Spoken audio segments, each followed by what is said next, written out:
ఈ రోజు ఈ వీడియోలో గోలం అనే సినిమా గురించి మాట్లాడుకుందాం. రంజిత్ సాజీవ్ లీడ్ గా సంజయ్ డైరెక్షన్ లో వచ్చిన ఇన్వెస్టిగేషన్ థ్రిల్లర్ ఇది.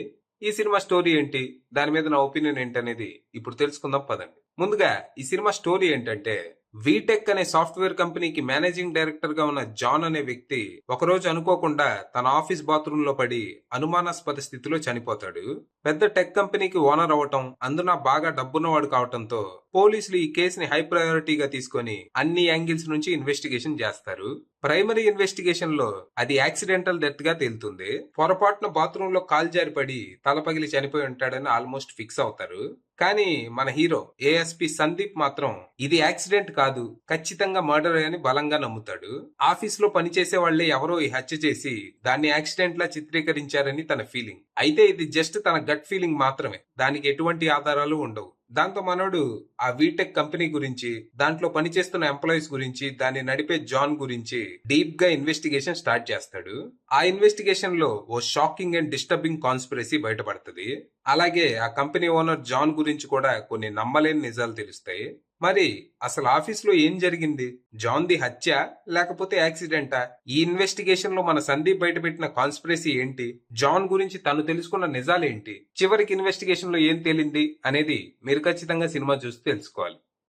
ఇక ఈ సినిమా బాగుంది. ఫస్ట్ హాఫ్ అంతా థ్రిల్లింగ్ గా, సెకండ్ హాఫ్ షాకింగ్ గా, ఓవరాల్ గా ఒక మంచి ఇన్వెస్టిగేషన్ థ్రిల్లర్ అనిపించింది.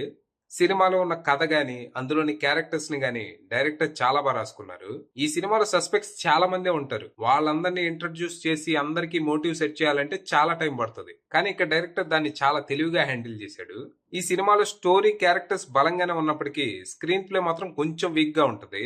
అంటే ఫస్ట్ హాఫ్ కంప్లీట్ అయ్యేసరికి జాన్ ని ఎవరు చంపారనేది మనకు అర్థమైపోద్ది. దాంతో ఇక సెకండ్ హాఫ్ లో రివీల్ చేయడానికి ఏముండదు. సెకండ్ హాఫ్ అంతా ఆ ఇన్సిడెంట్ ఎలా జరిగింది, దాని వెనుకున్న రీజన్ ఏంటనేది చూపిస్తారు. ఆ రీజన్ మాత్రం కొంచెం భయపెట్టేలానే ఉంటది. అంటే ఈ సినిమా కోర్ ఐడియా ఏంటంటే, మనకి తెలియకుండా, మన ప్రమేయం లేకుండా ఎవడో మన జీవితాన్ని కంట్రోల్ చేస్తే మనం బతకడం, చావటం అనేది కొంతమందికి ఆట అయితే ఎలా ఉంటది అనేది ఈ సినిమా కోర్ ఐడియా. దాన్ని చాలా రియలిస్టిక్ గా చూపించి భయపెట్టేశారు. ఇంతకు మించి ఈ సినిమా కథ గురించి నేను పెద్దగా డిస్కస్ చేయను. ఈ సినిమా గురించి మీరు ఎంత తక్కువ తెలుసుకొని చూస్తే అంత మంచిది. అప్పుడే షాక్ వాల్యూ గానీ, థ్రిల్ ఫ్యాక్టర్ గానీ ఫుల్ గా వర్కౌట్ అవుతాయి. సో ఓవరాల్ గా ఈ సినిమాలో ఉన్న పాజిటివ్స్ విషయానికి వస్తే story, performances, BGM, cinematography, direction. ఇక నెగటివ్స్ విషయానికి వస్తే సెకండ్ హాఫ్ లో కొంచెం ఫ్లాట్ నరేషన్. ఫైనల్ గా చెప్పేది ఏంటంటే, ఇదొక interesting and engaging investigation thriller. Thrillers ఇష్టపడే వాళ్ళు ఖచ్చితంగా ఈ సినిమాని ట్రై చేయండి. ప్రస్తుతానికి ఇది ప్రైమ్ లో స్ట్రీమ్ అవుతుంది. ఇంట్రెస్ట్ ఉన్న వాళ్ళు అక్కడికి వెళ్ళిపోవచ్చు. అది విషయం.